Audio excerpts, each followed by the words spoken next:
何永賢師傅啦，咁佢係嚟自河南省嘅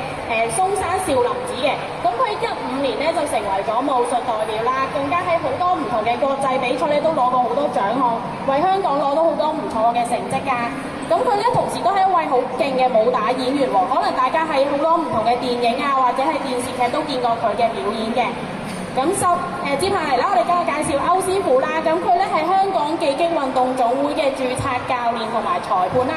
咁佢咧亦都喺好多唔同嘅大型武術比賽入邊咧攞到好多唔同嘅獎啦。佢更加咧對於詠春拳咧都有好大嘅貢獻啦，咁深受佢嘅學生同埋家長嘅歡迎嘅。